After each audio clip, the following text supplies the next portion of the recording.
occupies the land of the Ho-Chunk people.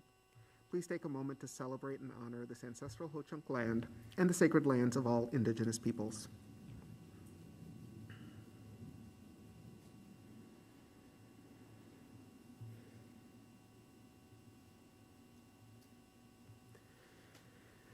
Will the secretary please call the roll? Mr. Abraham? Excused. Ms. Baumann? Present. Ms. Como? Here. Dr. Cooper-Stoll? Here. Dr. Jimenez? Here. Ms. Leahy? Here. Mr. Lee? Here.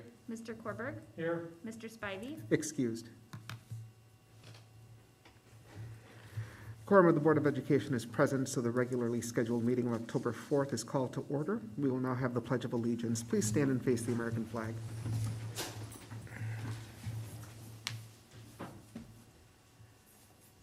I pledge allegiance to the flag of the United States of America and to the republic for which it stands, one nation, under God, indivisible, with liberty and justice for all. Move to approve the agenda as presented. Second. Tonight's agenda has previously been distributed to the board. I would entertain a motion, and we got one from Mr. Korberg and a second from Ms. Como, to approve the agenda as submitted, unless there is a motion to amend. Is there a motion to amend? Hearing none, all those in favor, please signify by saying aye. Aye. And all those opposed. Motion has carried. I do not believe we have anybody registered to speak this evening, so we will move on to the approval of the superintendent's consent agenda. The consent agenda is a mechanism used by the board to deal with routine business that must come before the body. Are there any items that the members want to remove from the superintendent's consent agenda? I make a motion to approve the items on the superintendent's consent agenda as presented. Second. With a motion by Ms. Como and seconded by Mr. Korberg, the items on the superintendent's consent agenda are approved as presented. All those in favor, please signify by saying aye. Aye. And all those opposed? The motion has carried, and we'll move on to the board consent agenda. Make a motion to approve the items on the board consent agenda as presented. Second. With the motion by Mr. Korberg and a second by Ms. Como, the items on the board consent agenda will be approved. All those in favor, please signify by saying aye. Aye. And all those opposed? Motion has carried, and we will move on to the 2021-2022 proposed budget approval. Dr. Ingle? So this is one of those items that we mentioned, that we brought up last month, and it's required for, by state law, for the board to approve a preliminary budget, and so this satisfies that requirement. If there's any follow-up questions that folks had on our preliminary budget, we're certainly happy to take those now. Otherwise, we'll have a budget hearing on the 18th. And then we'll approve the levy at the end of the month. I'll make a motion to approve the 2021-22 proposed budget as presented. Second. With a motion by Mr. Korberg and seconded by Ms. Como, we will approve the 2021-2022 proposed budget as presented. Is there any discussion?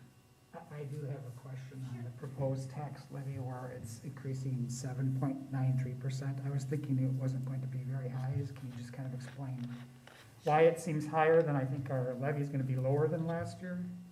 Yes, actually, we got our property values in on Friday, and they increased by 8%.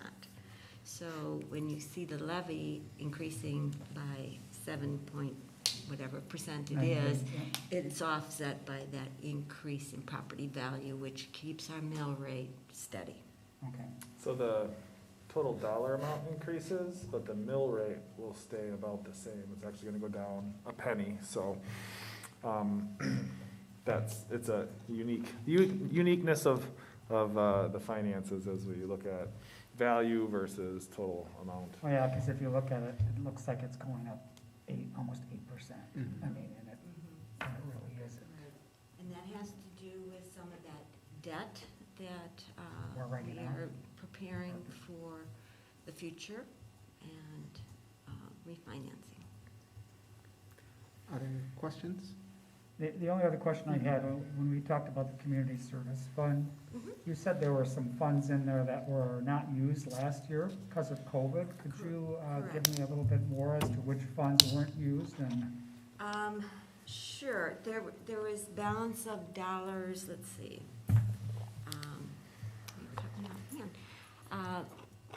Let's see, there was probably dollars that we use in some way, shape, or form Like for after some of school our program or something? partnerships that we could not do because of being virtual.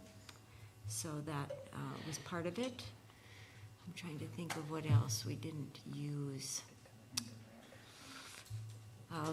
Facility use, that was, of course, down, so any of the custodial services that we fund from there for our public to use our facilities, of course, wasn't used because they couldn't use our facilities. But I can get back to you on the exact dollars for each No, of it those was sitting there. categories. I just remember seeing that, and it was, it looked like we'd gone up by almost 100,000 from the year before, so. If you Okay, so- compare back to the 1920 year, that's when we had kind of a normal levy year, Gotcha. when we weren't using fund balance. And then 2021 and 21-22, where those numbers are lower, that's kind of where we were able to under levy and use our existing fund balances. Okay, So the after-school program, building community use, community liaisons, that's had been built up from many years prior.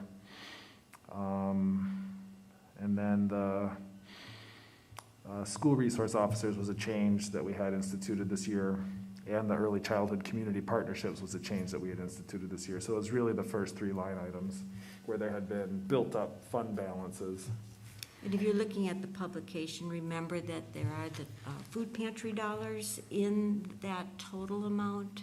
So that is not tax dollars Right. within Fund 80. okay, thank you. Mhm.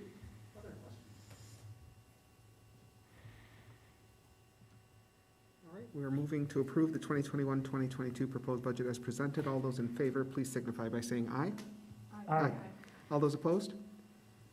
Motion has carried, and we'll move on to Operational Expectation Monitoring Report, OE7 Asset Protection. Dr. Engel. Yeah, so this is routine monitoring that we do, that the school board does, and so we're presenting OE7 asset protection. While not maybe the most exciting stuff, these are essential safeguards to have in place to ensure that we take care of our community's resources wisely. So Patty will present on OE7.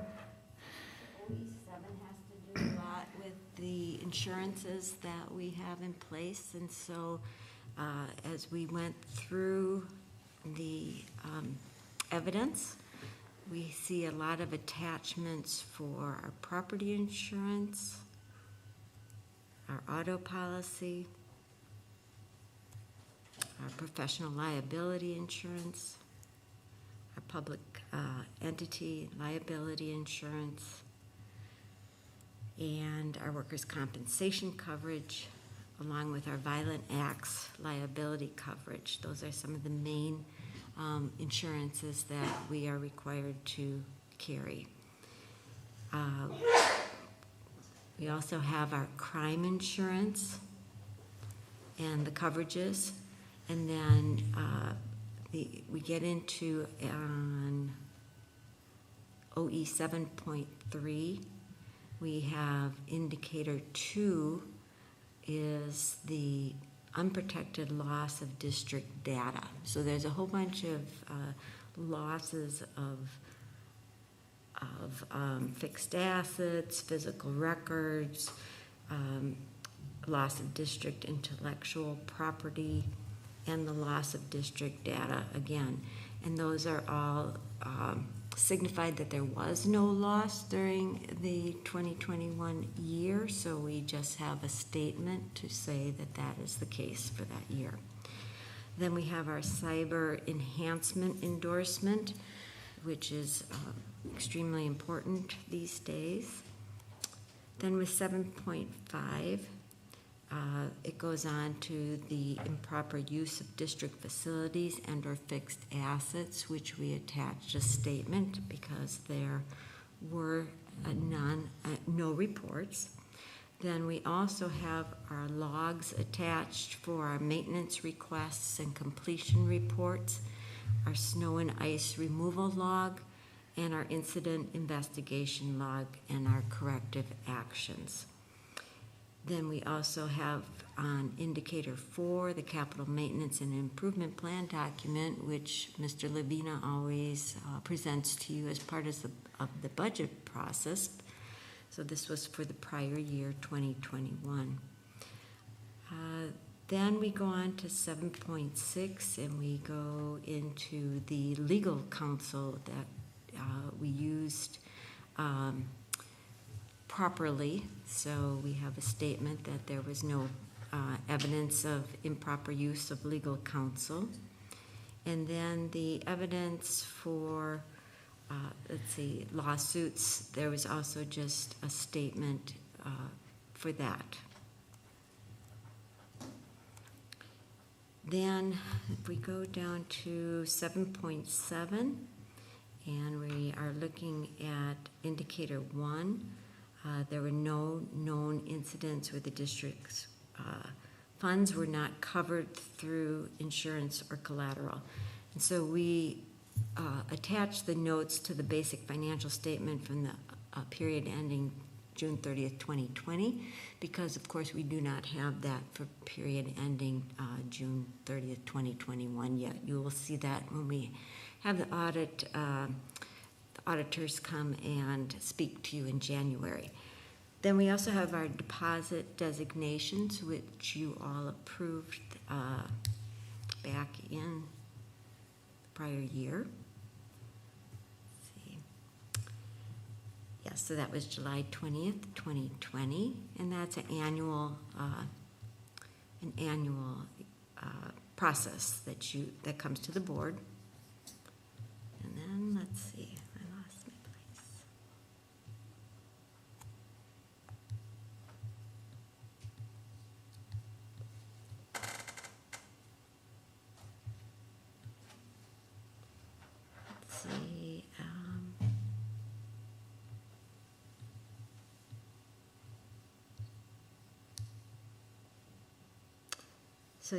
So then we have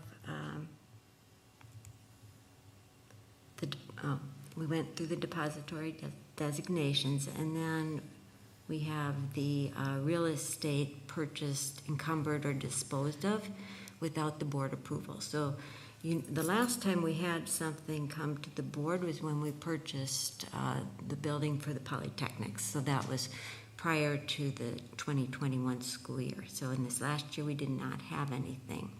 Then the annual financial report for audited financials is also for the external auditors that said that there was no findings for us to have any disposition or acquisition of land and buildings. So that's just a statement. And then finally for 7.9, we have no litigation regarding careless or reckless acts by the superintendent, and that is just a statement of no litigation.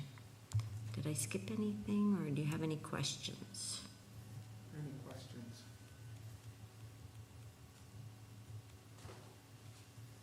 I do have one. Sure. That would be on 7.5, number 3. When I looked at the incident investigation log, and I saw there was a column for corrective action, and some had information in there and others did not, I was just unsure if a blank means that no corrective action was needed, or a blank means that we just didn't do anything to look at a corrective action. And I'm not saying it correctly, but I think you're trying, you know what I'm trying to get at, right? Mm-hmm. Like, was there a follow-up, or there was just no follow-up needed? Yes, that means that there was none needed. Okay. That we looked at things and there was nothing that we needed to correct. So Okay. if you would like us to note that for future ones, we could do that. No, I'm fine. I just wanted to Okay. verify my thinking. That's what I was hoping the answer was. Yeah, a student was diving for a ball and hit their head. You know, there wouldn't be Right. much we could do about that. You know, so we definitely want to indicate that those incidents happened, but also kids our kids and Yeah. things happen, so. But where there was a post in the wrong spot, we were able to ensure that there's a safer environment as a Sure. result. Any other, yes? Well, a question with that too, is this only incidents that have to be investigated?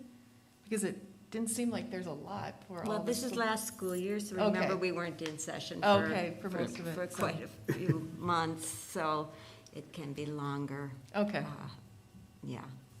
We have, that's a requirement. We have an incident report for any injury to a student, staff member, or visitor, because right away we have to look into any corrective action.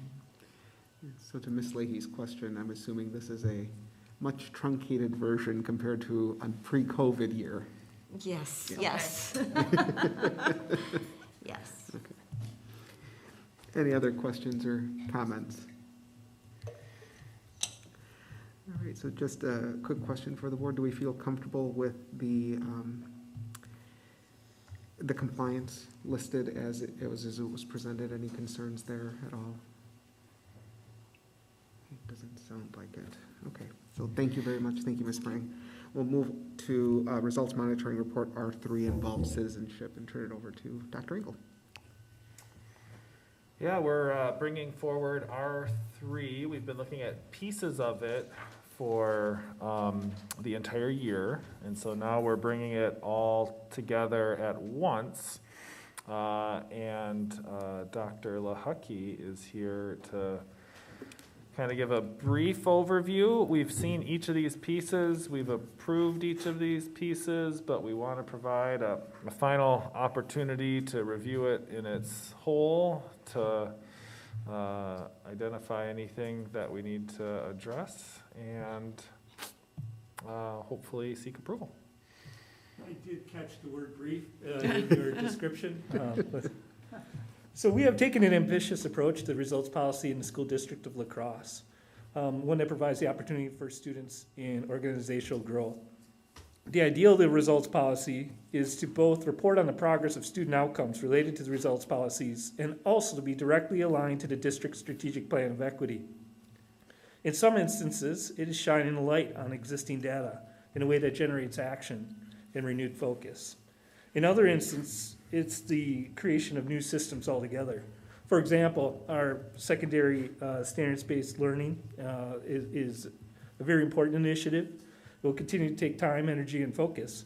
However, the end results will be increased transparency of our teaching, learning, and assessment practices while reducing those factors that have historically impacted grades in negative ways. Reasonable progress in the first year of the results policies at times means the identification of indicators, communication with stakeholders, and building data systems to collect and analyze results. In some of these results policies, there was baseline data we generated from the last year, and going forward, we'll be able to compare that data against the data from this upcoming year. The indicators and results policies will remain the same for the upcoming year.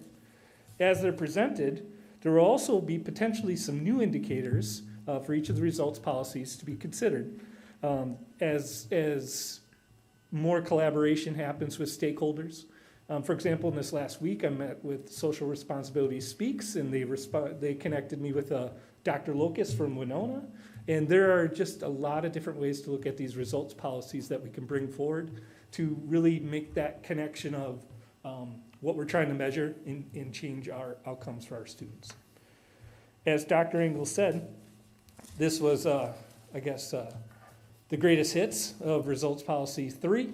Each one of these has been presented previously. If you have any questions, please let me know. Any questions for Dr. Lahucky from the board?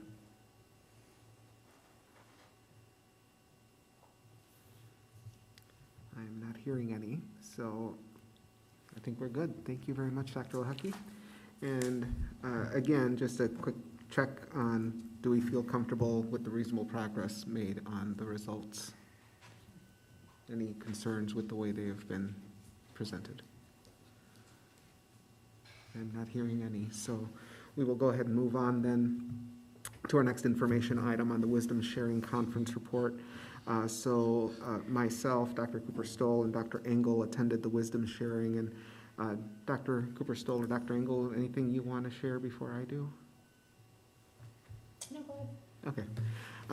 I was really appreciative of the Wisdom Sharing Conference. It really helped me recenter myself on policy governance, or excuse me, coherent governance. And, a lot of things that I heard happening at other school districts that were represented. There was a predominant amount of school districts from Wisconsin, a few from Colorado. I believe there was one from Arizona. And the biggest questions and concerns that the board members are handling right now has to do with COVID, and mostly with masking policies. Nothing that is unheard of or that we haven't heard even in our own backyard. So there was a lot of great discussion about how important it is to ensure that when we use coherent governance, we're talking about policies that show the board's values, and that those values are aligned to our mission of educating students and providing a positive educational environment for our students. So it was great. We had some really good case studies. I'll be happy to share that document with everybody. And I'll just tell you that these case studies are real. They actually are things that happened that, I'm so glad we have never had to have a situation like that here. And once you read them, I'm sure you'll feel the same way. But it was just a great opportunity to connect, especially presenters from Shorewood and Sun Prairie, are people who are near us and have a wealth of experience, and I think would be good mentors and leaders for us, as well as they have practiced coherent governance over time and have also found good success and have been able to move the district forward through that progress. So that's all I had. I don't know, just open it up one more time. Anything else you'd want to share? It was nice to network with some other folks briefly and just learn about the experiences in other school districts.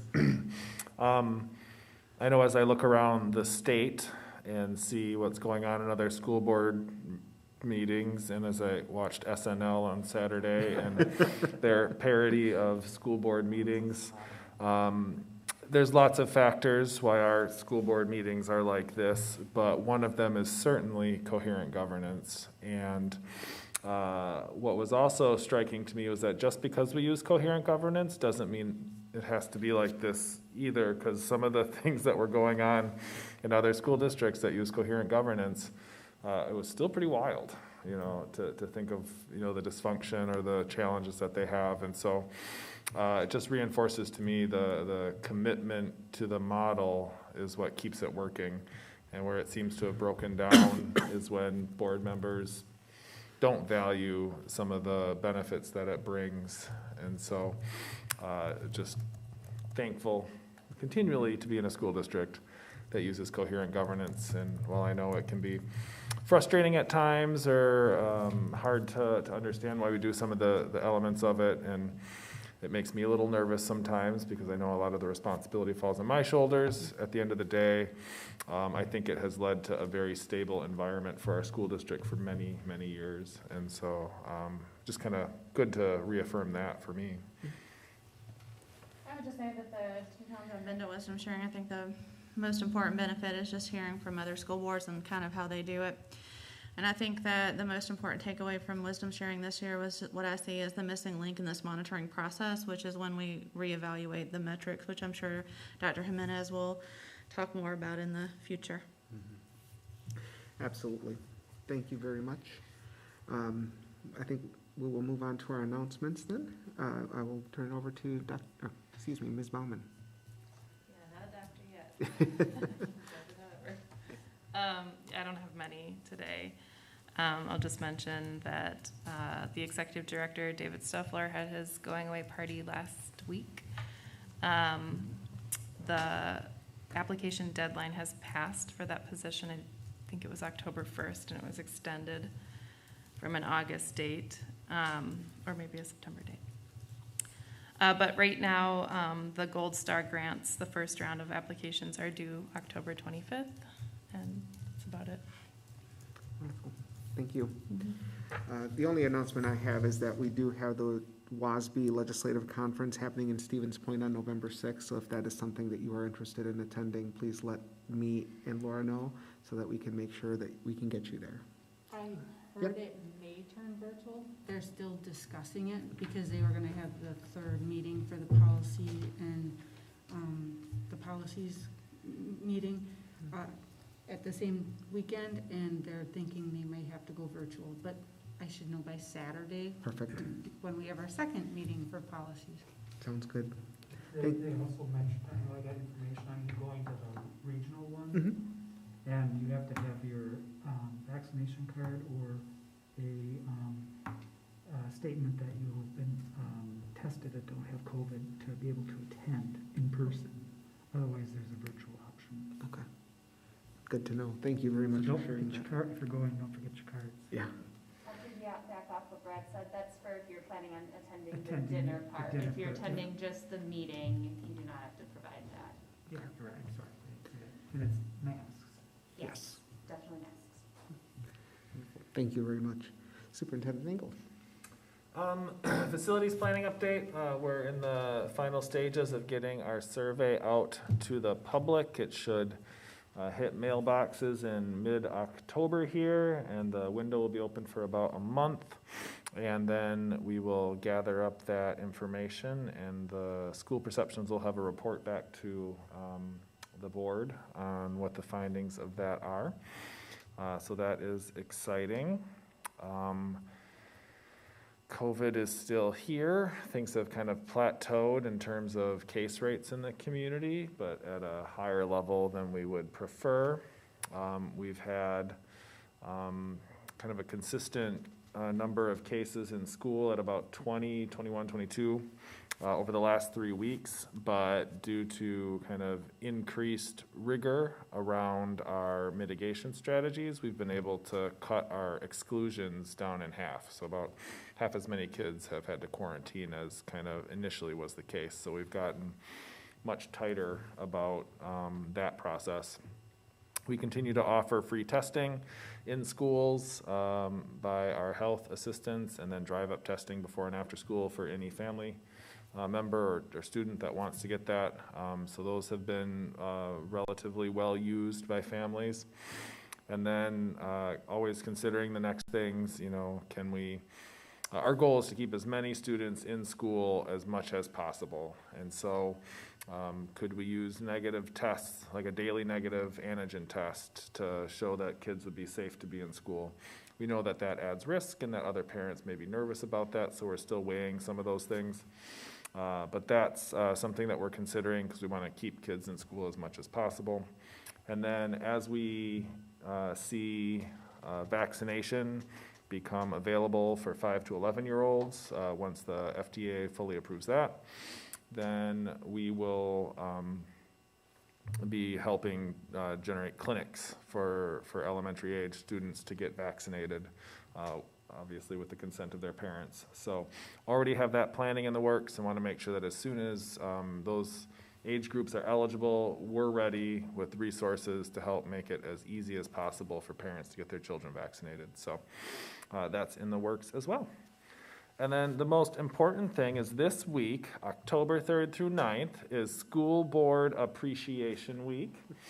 And of course, my appreciation goes without saying, but we need to say those sorts of things. So thank you all for serving in some of the most challenging times school boards will ever face, I suspect.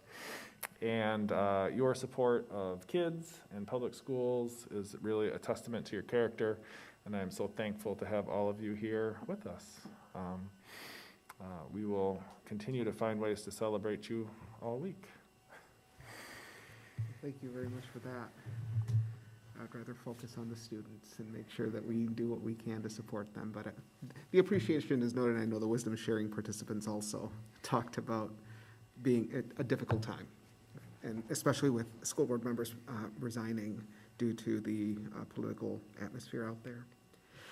Let's move on to agenda planning. So we will move for the October 18th meeting. I'll make a motion to approve the October 18th, 2021 public hearing for ESSER 3 funding, public budget hearing, and Board of Education agendas with any additions or corrections. Second.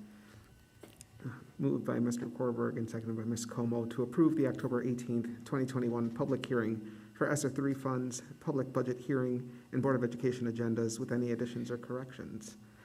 All those in favor, please signify by saying aye. Aye. All those opposed? The motion has carried. We'll move on to board debriefing. Thank you, Dr. Jimenez. One, it always seems challenging to do debriefing on brief meetings, but I also think that this is a good opportunity to allow other board members to have provide some feedback as well, because I still believe that at the end of this year that the governance officer position should go away, and that we'll return to board members sharing that responsibility. So I think throughout our remaining time this academic year, it's good to help prepare for that. So one of the opportunities for debriefing, or some of the questions that have been used for the purposes of debriefing, are board members considering like what worked well for us in this meeting, and then what we do to improve the performance of the board going forward. So I would just open that up to other board members tonight if they have feedback they'd like to share.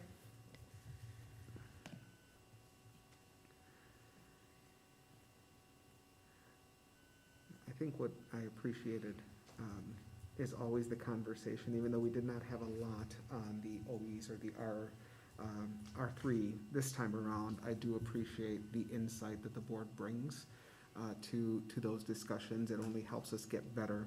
And as we move forward, as Dr. Cooper-Stoll mentioned earlier, we will be looking at how do we ensure if there are changes that need to be made, that we can discuss those very quickly, so that we don't lose that learning and we don't lose that forward momentum in making those changes. But I have always appreciated the insights that you as board members bring to the conversation.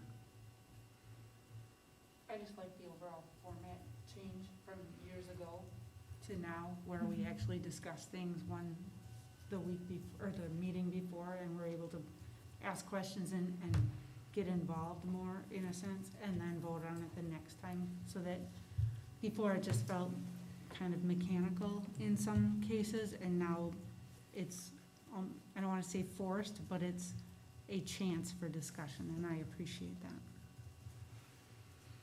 Others? Are there recommendations that the board could undertake to improve performance moving forward?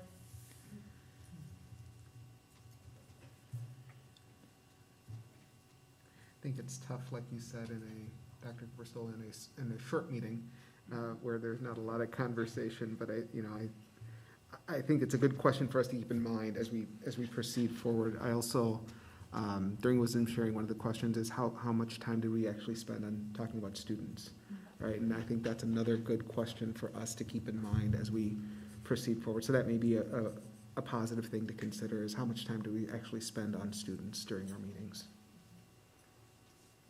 Thank you. All right, well, anything else that anybody wants to add? If not, we are adjourned. Thank you, everybody.